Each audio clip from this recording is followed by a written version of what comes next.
지난주 이 월요일 날, 아, 그, 이 애리조나에 있는 피닉스에 다녀올 일이 있었습니다. 그래서 월요일 날 저녁 8시 40분에 출국을 했는데, 갈 때는 목요일 저녁까지만 오미크론에 의한 10일 격리 기간이 정해져 있었습니다.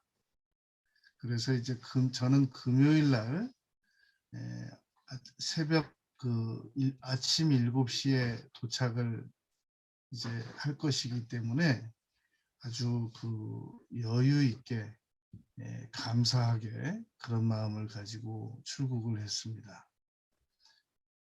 그래서 이제 갈 때 LA 들려서 유나이티드 에어라인 타고 피닉스 들려서 피닉스에서 이제 다 할 일 하고 그러고 피닉스에서 샌프란시스코를 갔습니다. 그랬더니 애리조나 주립대학에서 이 경영학 박사하는 친구를 공항에서 만났는데 우리는 10일 격리 안 당해서 너무 좋지 않냐 그랬더니 벌써 그거 연장됐습니다. 변경됐습니다. 그러는 거예요. 그래서 제가 샌프란시스코 공항에서부터 10일 격리가 되는구나 라는 사실을 알고 들어오게 됐습니다. 다행히 저는 차를 이 공항에 세워두고 왔기 때문에 자차로 귀가해서 이 무양실에서 앞으로 열흘까지 그러니까 토요일 금요일부터 격리가 시작됐는데 토요일 주일 오늘 그다음에 이제 다음 주일 다음에 월요일 날 격리가 해제가 됩니다. 그 점에 대해서 이해해 주시면 감사하겠습니다. 오늘 우리는 야고보서 4장 5절 말씀을 본문으로 해서 이 하나님께서 우리에 대하여 원하시는 것들에 대하여 생각해 보려고 합니다. 5가지를 생각을 하려고 합니다. 오늘 본문 말씀에 보면 너희는 하나님이 우리 속에 거하게 하신 성령이 시기하기까지 사모한다 하신 말씀을 헛된 줄로 생각하느냐라고 말씀했습니다. 이 시기한다라는 야고보서 4장 5절의 표현을 구약에서 동일하게 찾는다고 하면은 출애굽기 20장 5절에서 너희 여호와 하나님은 질투하는 하나님이신줄 이렇게 말씀했습니다. 그러니까 구약에서는 질투한다라고 표현했고 야고보서 신약에서는 시기한다라고 표현했습니다. 이런 표현을 영어로 앤스로포몰리즘이라고 그래서 이 신인 동형 동성론이라고 합니다. 그러니까 하나님께서 마치 사람의 이 행동처럼 언어처럼 감정처럼 표현하는 성경 표현 방식을 신인 동형 동성론이라고 합니다. 그러니까 하나님께서 우리에 대하여 질투하신다. 하나님께서 우리에 대하여 시기하신다. 라고 표현하는 것을 말합니다. 어떻게 하면은 이 말을 가장 이해하기 쉬운가? 부모와 자녀와의 관계에 대하여 적용시켜 보면 됩니다. 우리 부모의 자녀를 바라보는 관점은 자녀들이 잘못된 길로 나갈 때, 잘못된 생각을 할 때, 그때 감정의 불붙는 듯한 감정의 표현은 그 누구도 그 감정을 대신해 줄 수 없을 만큼의 아주 불 끓는 그런 그 감정이 됩니다. 내 자녀가 나가지 말아야 할 곳으로 나갈 때 아주 그 고통스러워하는 감정, 그 감정을 성경에서는 하나님께서 우리를 시기하신다, 질투하신다 라고 표현했단 말입니다. 그러면 하나님께서는 물론 수많은 경우 우리에 대하여 시기 질투를 하시지만 특별히 어떤 경우에 대해서 질투하시고 시기하시는가, 오늘 우리는 5가지를 생각해 보려고 합니다. 첫 번째가 우리가 꿈과 비전이 없이, 아무 꿈도 없이 아무 비전도 없이 살아갈 때, 그때 성령께서는 우리에게 시기 질투를 합한 마음, 마치 인간이 좌절적인 마음을 가지도록 낙심되는 마음을 가지고 하나님께서 우리를 바라보신단 말입니다. 그냥 그래도 되겠다가 아니라 너무너무 힘들어 하신단 말입니다. 우리는 아무 꿈도 없이 아무 희망도 없이 살아가도 뭐 그냥 하나님께서 그러려니 하시지 않겠느냐 라고 생각을 하는데, 입장을 한번 바꿔보겠습니다. 우리 부모가 우리 자녀를 바라보는데 아무 꿈도 없고 아무 희망도 없이 살아간단 말입니다. 그러면 얼마나 우리가 힘들겠냔 말입니다. 물론 이 부모로서 뭐 자녀가 아무 희망도 없고 아무 목표도 없고 아무 무슨 뭐 계획도 없이 살아가도 전혀 뭐 건강하게만 살아줘라, 뭐 나는 더 이상 바라는 게 없다, 이런 부모도 혹시 가다 있겠습니다만, 정상적인 부모라고 하면은 내 자녀가 아무 꿈도 없고 아무 희망도 없고 아무 계획도 없고 그냥 자고 일어나고 그렇게 살아간다고 하면 정상적인 부모라고 하면 너무 고통스럽습니다. 하나님께서는 우리 인간의 정상 범위를 이미 넘어서실 만큼 우리를 사랑하시기 때문에 우리가 아무 희망도 없고 아무 목표도 없고 아무 비전도 없고 아무 계획도 없이 살아가게 되면 굉장히 고통스러워 하신단 말입니다. 여러분, 그래서 오늘은 제가 서서 설교하는 게 아니라 이 줌 앞에서 앉아서 지금 설교하는 것이므로 우리 성경 구절을 마치 성경 공부하듯이 중요한 성경 구절을 몇 구절 보겠습니다. 우리 시편 81편 10절, 11절, 13절을 다 찾아보겠습니다. 시편 81편 10절, 11절, 12절, 13절을 다 보겠습니다. 직접 보겠습니다. 중요한 구절입니다. 시편 81편 10절에 보면은 나는 너를 애굽 땅에서 인도하여 낸 여호와 내 하나님이니, 이 말은 당시 세계 최강국 애굽에서 누구도 못 빠져나오게 합니다. 어떤 나라가 동원돼도 못 빠져나오게 합니다. 그런데 하나님께서는 이스라엘 백성들을 당시 세계 최강국인 애굽 땅에서 인도하여 내셨다라고 말씀하고 있단 말입니다. 그러한 하나님께서 무엇을 요구하셨느냐면 내 입을 크게 열라 내가 채우리라.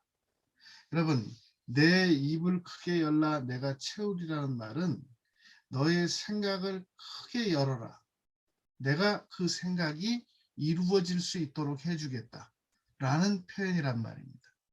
비전을 가져라, 꿈을 가져라, 희망을 가져라 라는 표현이란 말입니다.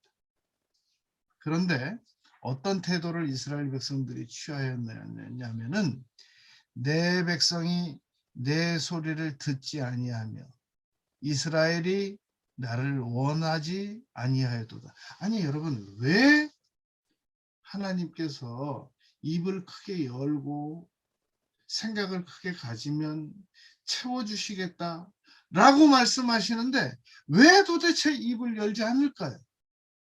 왜 그럴 것 같습니까? 여러분, 우리가 희망을 가지고 목표를 가지고 그러면 몇 가지 다가오는 생각이 있습니다. 이거 괜히 가만히 있으면 망신이나 안 당하지. 내가 왜 목표를 정하고 꿈을 정하고 계획을 정해가지고 그것이 무슨 이루어지니 안 이루어지니라는 그런 평가를 받아야 되느냐. 그냥 나는 이대로 살란다. 이런 생각을 가지고 너무나도 많은 사람들이 살아간단 말입니다.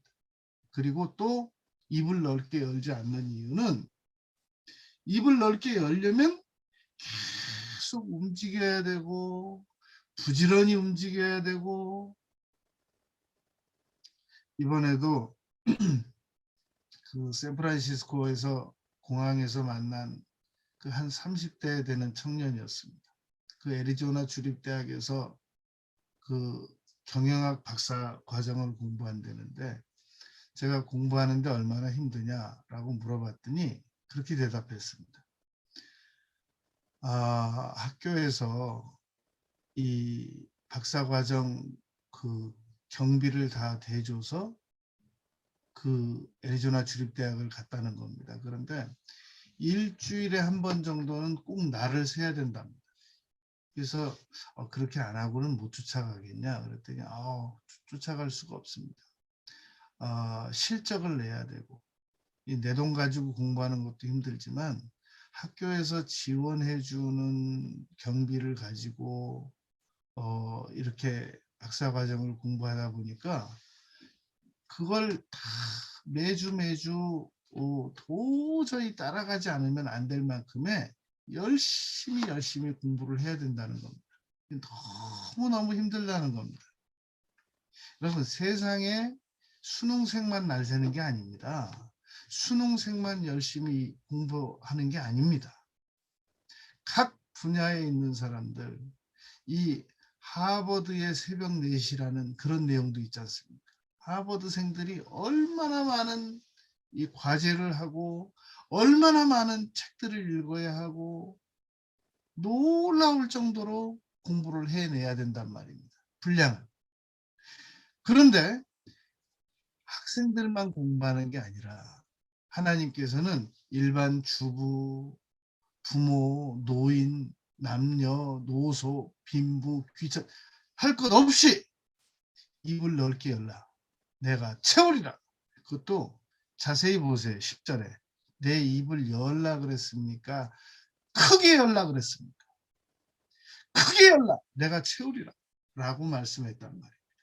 그런데 우리는 너무나도 많은 경우 아무 더 이상의 노력을 안 하고 더도덜도 말고 지금처럼만 같아라 라고 그냥 어제가 오늘같이 오늘이 내일같이 살아갈 계획들을 가진 분들이 의외로 많단 말입니다. 여러분 여기 시편 81편 11절에 보면은 내 백성이 소리를 듣지 아니하며 이스라엘이 나를 원치 아니하였도다 라는 말은 그냥 저는 이대로 살도록 두세요. 저 편한 대로 그냥 살도록 두세요. 적당한 음주, 적당한 오락, 적당한 여행, 적당한 쾌락 등으로 살도록 그냥 저를 두세요. 내버려 두세요. 라는 요구와 같단 말입니다. 그래서 시편 81편 12절 보니까 하나님께서 어떻게 예우하셨느냐면 이렇게 예우하셨습니다. 그러므로 내가 그의 마음을 완악한 대로 버려두어 완악하다고 표현했단 말이에요. 입을 넓게 열지 않고 크게 열지 않고 게을리 살아가는 것을 완악하다라고 표현했단 말입니다. 그의 임의대로 행하게 하였도다. 하고 싶은 대로 내버려 두었도다라는 표현이란 말입니다.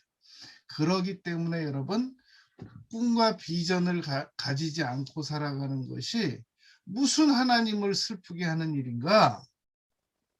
라는 그런 생각이 하나님을 충분히 우리로 하여금 시기하고 질투할 수 있을 만큼의 고통스럽게 하는 일 중에 하나라는 겁니다.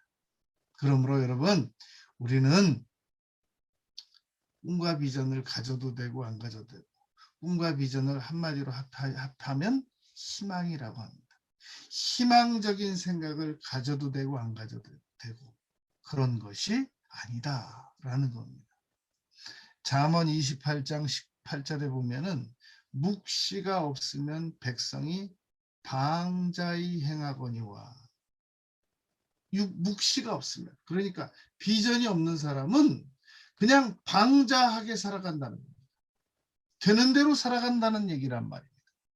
왜 여러분 하나님께 대하여 입을 크게 열지 않는가? 우리가 지난 주일날 말씀 나눴던 것처럼 10명의 문둥병자 중에서 9명의 문둥병자, 아무 감사를 하러 표현하러 오지 않았던 그 문둥병자들처럼 하나님께 대하여 더 이상의 아무 기대가 없기 때문에 아무 비전도 가지지 않는 것이란 말입니다. 하나님께 대하여 분명한 기대하는 마음만 있으면 입 크게 열지 말라고 그래도 입 크게 열고, 기대 가지지 말라고 그래도 기대 가지고, 꿈 가지지 말라고 그래도 꿈 가지면서 도와주세요, 도와주세요. 제가 저의 인생을 이렇게 끝낼 수는 없습니다. 도와주세요, 도와주세요라고 간절히 요구할 것이란 말입니다. 두 번째는 하나님께서 우리에 대하여 언제 시기하고 질투하시는가? 우리가 우상을 섬길 때입니다. 여러분 이 구절도 중요하니까 보시겠습니다. 골로새서 3장 5절을 보시겠습니다. 골로새서 3장 5절을 찾으시겠습니다. 골로새서, 오늘은 성경 구절을 다 찾아서 보시겠습니다. 골로새서 3장 5절에 제일 끝에 탐심은 우상숭배니라. 여러분 우상숭배하는 것은 막 이렇게 그 아세라 목상, 그리고 이방 신상, 바알 신상, 이런 것들만 놓고 거기 가서 머리 조아리는 게 우상 숭배가 아니라 마음속에 탐심이 있으면 그것은 곧 우상 숭배다 같다라고 바울 사도께서 골로새 교인들에게 가르치셨단 말입니다. 그럼 뭐가 탐심이냐는 겁니다. 탐심이라는 것은 하나님께서 우리에게 허락하신 일 이상의 것을 요구하는 것을 탐심이라고 합니다. 그러니까 하나님께서 우리에게 허락해 주신 일, 우리에게 나아가기를 원하시는 일, 꿈과 비전을 가지고 나아가기를 원하시는 일, 그런 일은 안 하고 하나님께서 원치 않는 일, 그리고 게으른 일, 무기력한 일, 하나님께서 허락하신 것보다 더 많은 욕심내는 일, 그런 것들을 탐심이라고 했단 말입니다. 탐심은 우상숭배와 같다라고 말했다는 겁니다. 여러분 조금 전에 우리가 시편 81편을 읽었는데 거기에 우상숭배의 내용이 섞여 있습니다. 시편 81편 9절 말씀 보면은 너희 중에 다른 신을 두지 말며 이방 신에게 절하지 말지어다. 왜 81편 9절 말씀을, 왜 81편 10절과 연관지어서 붙여서 이어서 말씀을 하셨겠느냐 말입니다. 어떤 사람들이 입을 크게 열지 않고 채워달라고 하나님께 요구하지 않고 하나님께 아무 기대도 안 하는가? 우상숭배에 빠진 사람들이 그런다는 겁니다. 다른 신들에게 절하는 사람들, 마음속에 다른 신을 둔 사람들이 자기 욕심대로 살아갈 계획이 있기 때문에 너는 다 계획이 있었구나 그러잖아요.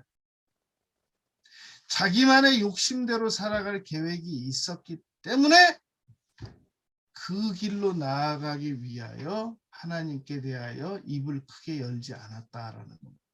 그러니까 성령께서 우리에 대하여 시기 질투하시는 경우는 우리가 탐심, 곧 우상숭배의 계획을 가지고 계시기 때문에, 가지고 있기 때문에 그러하다는 겁니다.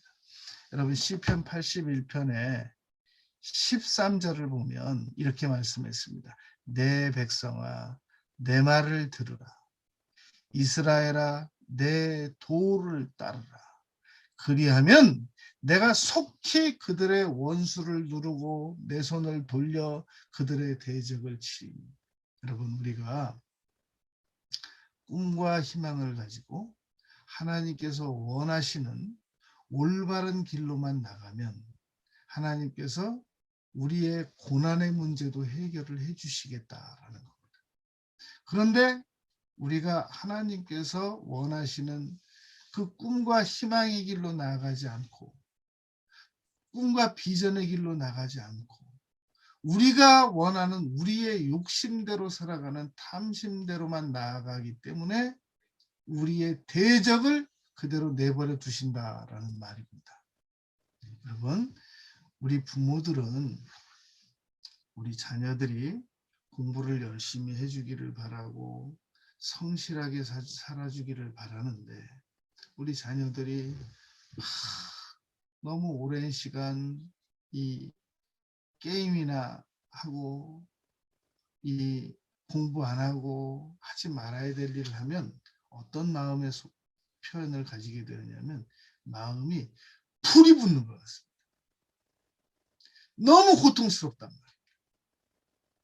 그래서 어떤 부모들은 여러분 어떤 부모들은 이 PC방을 막 정신없이 찾아다니는 그런 부모도 있습니다.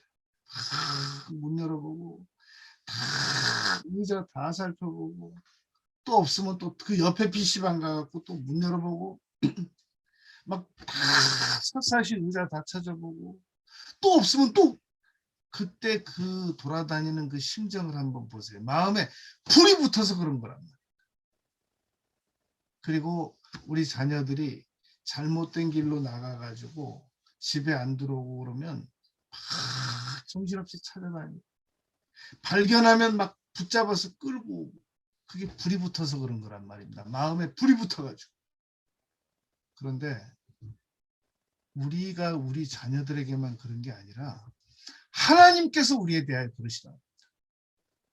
아무 희망도 아무 비전도 그냥 어떻게 대충 살아가는 거.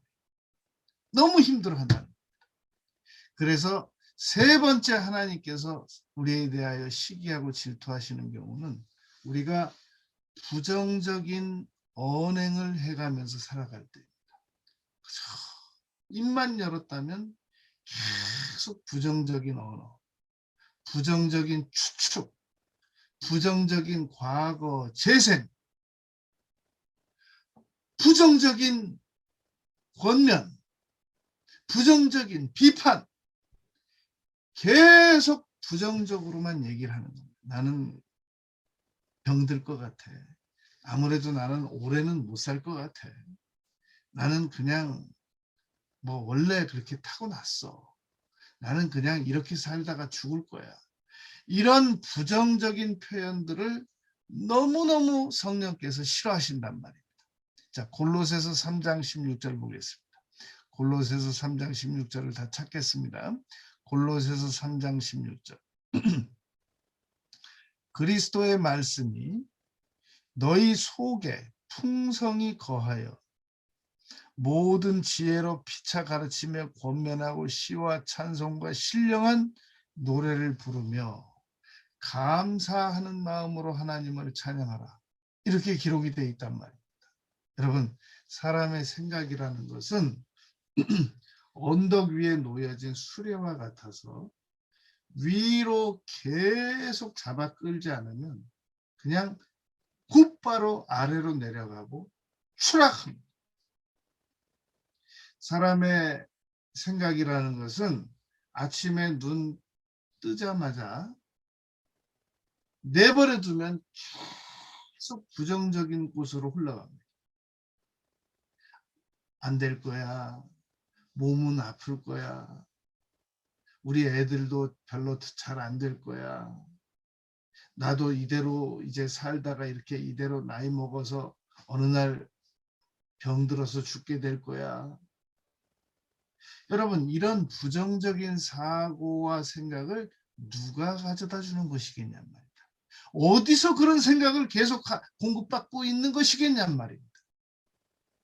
마귀는 계속해서 우리 사람들에게 파괴적이고 공격적이고 비판적이고 낙심적이고 좌절적인 생각을 가져다 준단 말입니다. 계속 여러분 이 에어컨 온풍기가 멀리 있어도 리모컨으로 누르면 바로 켜지거나 줄이 꺼지거나 그러지 않습니까? 마귀가 우리하고 떨어져 있는데도 불구하고 그 생각이 그대로 얼마든지 우리 생각 속으로 들어올 수 있단 말입니다.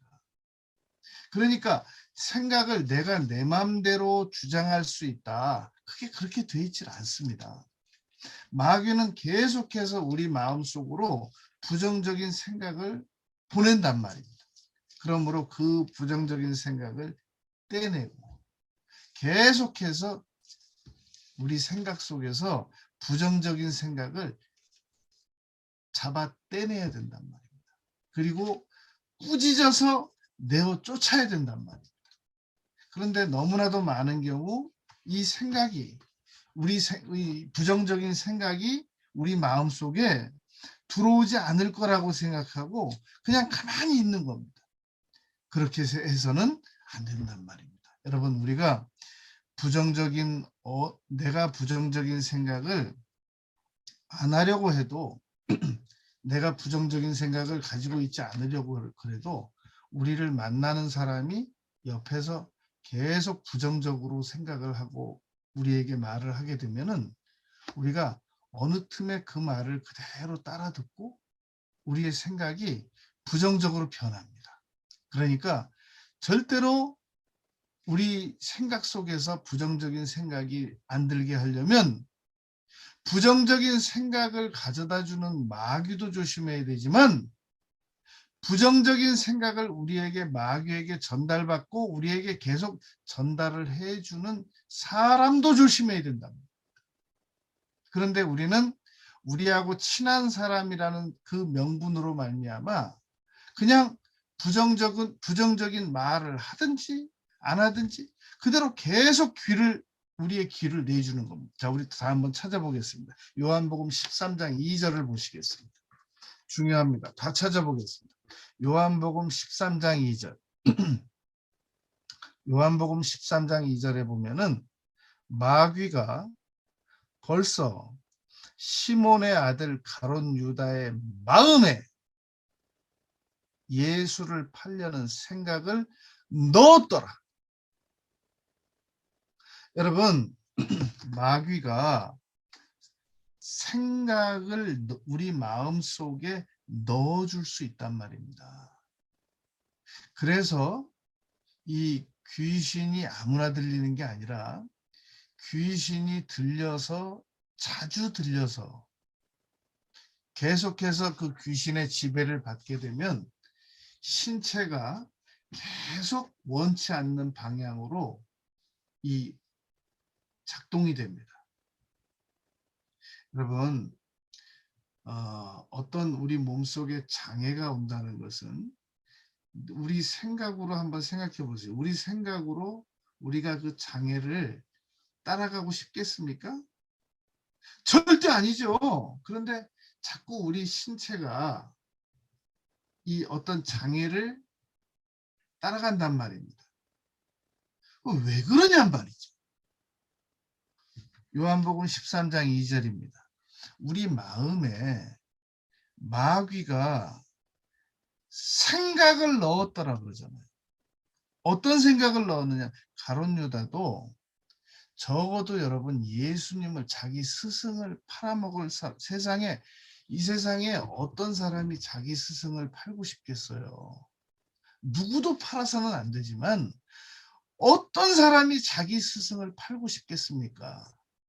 그런데 가롯 유다가 예수님을 아무 무죄한 아무 잘못도 없으신 그 예수님을 팔 수밖에 없었던 이유는 그 생각 속에 저항할 수 없는 어떤 강력한 힘이 들어와서 가롯 유다를 움직였단 말입니다. 그게 13장 2절인 겁니다. 마귀가 가룟 유다의 마음에 예수님을 팔아먹고 싶은 그런 생각이 들어오니까 꼼짝없이 그대로 행했단 말입니다. 여러분, 우리는 이 매스컴에서 신문지상에서 어느 날 흉악한 사람이 붙잡혔다라는 얘기를 듣습니다. 그리고 그 사람 붙잡힌 거 보면 정말 저 사람은 꼭 그 기사 내용과 같은 일을 할 사람처럼 보입니다. 강도를 붙잡았다고 해서 이렇게 보면 저 사람은 진짜 강도할 상이다. 그리고 어디다가 불을 질렀다고 해서 딱 이렇게 얼굴을 그 신문에서 인터넷에서 보면 아, 저 사람은 진짜 딱 불질를 상이다. 이렇게 보인단 말이에요. 그런데 그 사람도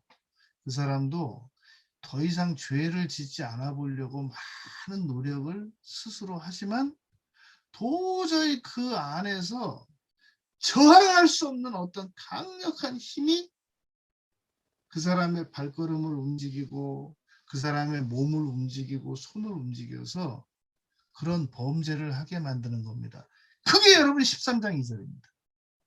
마귀가 가룟 유다에게 그 마음에 예수님을 팔아버리려고 하는 생각을 넣어주었단 말입니다. 그렇기 때문에 여러분, 우리는 우리 마음속에 마귀가 나도 모르게 들어와서 우리 마음을 움직인단 말입니다. 그러면 인간의 마음은 강력하게 저항하면 안 움직일 수 있을 것 같지만 인간의 육은 혼을 이기지 못합니다. 여러분, 많은 지금까지 많은 연예인들이 자살을 했지 않습니까? 그러면 그 자살을 그 연예인들이 심지어는 대통령까지, 전직 대통령까지 자살했잖아요.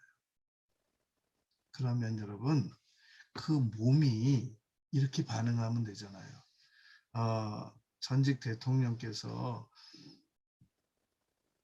자살을 하려고 어느 바위로 가자고 할 때 그 몸이 왜 그러십니까? 대통령까지 하신 분이 이 몸을 어디로 끌고 가서 떨어뜨리려고 하십니까? 못 갑니다. 딱 버티면 되잖아요. 몸이 움직여주지 않으면 되잖아요. 그런데 여러분, 우리 몸은 우리의 생각의 힘을 당할 수가 없다니까요. 우리 몸은 생각이 그 탤런트이면서 배우인 사람들이 자기 몸을 보고 손을 보고 내 목을 묶어라 그러면 몸이 딱 버티면 되잖아요. 못합니다. 왜 이러십니까? 돈도 충분히 가지고 계시고 미모와 인물도 충분히 가지고 계시고 유명인이신 분이 왜 이런 몸을 함부로 수건으로 목을 묶으려고 하십니까? 안 됩니다. 말을 안 들어주면 되잖아요. 몸은 그렇게 안 돼 있단 말이에요. 몸은 생각이 지배하면 생각이 하라는 대로 그대로 할 수밖에 없단 말입니다. 한강으로 가라면 한강으로 가고 수건으로 묶으라고 그러면 묶고 허리띠로 묶으라고 허리띠로 묶고 생각이 몸을 지배하는 거란 말입니다. 여러분, 우리 손이 움직이고 몸이 움직이고 이거 전부 우리 생각이 움직이는 거란 말입니다. 그 생각을 성경에서 혼이라고 합니다. 그런데 그 혼을 다스리는 게 뭐냐면 마음이란 말입니다. 우리의 영이란 말입니다. 여기 보세요. 마귀가 시몬의 아들 가룟 유다의 마음에 예수 팔려고 하는 생각을 넣었다. 그러면 그때부터 그 마귀를 생각에서 내어 쫓아내지 않는 이상 꼼짝없이 그 몸은 그 생각이 하라는 대로 한단 말이에요. 그래서 나는 나쁜 말 하고 싶지 않은데 계속 막 내 입에서 나쁜 말이 나오고 나는 저기 가고 싶지 않은데 막 내 몸이 막 저기 가고 나는 더 이상 게임하고 싶지 않아. 나쁜 게임하고 싶지 않은데 막 나쁜 불법 게임하고, 나는 술 먹고 싶지 않은데 막 술을 벌컥벌컥 마시게 하고, 이거 누가 하는 거냐면 내 혼이 시키는 거고, 내 혼은 마귀가 시키는 거란 말이에요. 그래서 우리가 부정적인 사고를 따라 나갈 때 성령께서는 너무너무 고통스러워 하십니다. 그걸 성경에서는 야고보는 시기한다라고 말했고, 모세는 질투한다라고 표현했단 말입니다. 여러분, 끝으로 성령께서 우리에게 너무너무 원치 않으시는 일, 고통스러워 하시는 일, 그것은 우리가 성령의 충만함을 받는 노력은 하지 않고, 반대로 성령의 충만함이 사라질 수밖에 없는 일을 할 때 너무 고통스러워 하십니다. 우리 에베소서 5장 18절 찾겠습니다. 에베소서 5장 18절. 에베소서 5장 18절. 술 취하지 말라. 이는 방탕한 것이니 오직 성령으로 충만함을 받으라. 우리가 성령의 충만함을 받으면 우리의 생각을 성령이 지배하십니다. 우리의 생각을 악한 마귀가 지배하면 자기 스승도 팔아먹고, 술이나 마시고, 마약이나 맞고, 계속 잠만 많이 자고, 계속해서 안 해도 되는 불필요한 일을 한단 말입니다. 그런데 성령으로 충만하게 되면 계속해서 시와 신령한 노래를 부르게 되고, 감사하는 말을 하게 되고, 자꾸 성경을 보고 싶게 만들고, 자꾸 기도하고 싶게 만들고, 봉사하고 싶게 만들고, 전도하고 싶게 만들고, 얼굴 표정도 좋게 짓고 싶게 만들고, 행복하고 싶게 만들고, 꿈을 바라보고 싶게 만들고, 희망을 바라보고 싶게 만들고, 그러하단 말입니다. 성령 충만할 때. 그런데 성령 충만하지 않고 마귀가 충만하게 되면 계속 입으로 부정적으로 말하고 싶게 만들고, 입으로 부정적인 추측을 하게 만들고, 부정적인 편집을 하게 만들고, 꼭 이러다가 곧 죽게 될 것 같고, 그냥 뭐 세상 무슨 낙이 있냐, 뭐 이렇게 살다 가는 거지 라고 하는 낙심, 좌절적인 생각을 하게 되고, 공부도 하기 싫고, 미래에 대해서 아무 희망도 가지고 싶지 않고, 그냥 무기력해지고 그러하단 말이다. 그런데도 불구하고 무슨 생각을 가지냐면, 내가 이러지 말아야 될 텐데, 내가 이렇게 살면 안 되는데, 내가 내일부터는 이렇게 살지 말아야지. 그러면서 더 이상 아무 노력도 안 해요. 노력한다는 게, 기껏 한다는 게 후회하는 거. 이러면 안 되는데, 내가 이러면 실패하는 거 아는데, 내가 왜 이러고 있지? 나 정말 이러고 싶지 않은데. 그러면서 그 생각하다가 또 잠들고, 또 눈 떠가지고, 나 이렇게 살고 싶지 않은데, 내가 왜 이렇게 살지? 정말 나 이러고 싶지 않은데. 그 생각하다가 또 잠들고. 여러분, 그렇게 지금 벌써 2년 살고 3년 살고 5년 살고 지난 10년 살고 지난 20년 살고 지난 30년 살고 우리가 여기까지 온 겁니다. 우리의 생각은 그렇게 해서 바뀌지 않는단 말입니다. 언제 바뀌느냐? 오직, 에베소서 5장 18절 보세요. 오직이라고 써있나 안 써있나? 오직, 이 말은 다른 방법은 없다라는 말입니다. 그 어떤 의지나 결심으로 안 된다는 말입니다.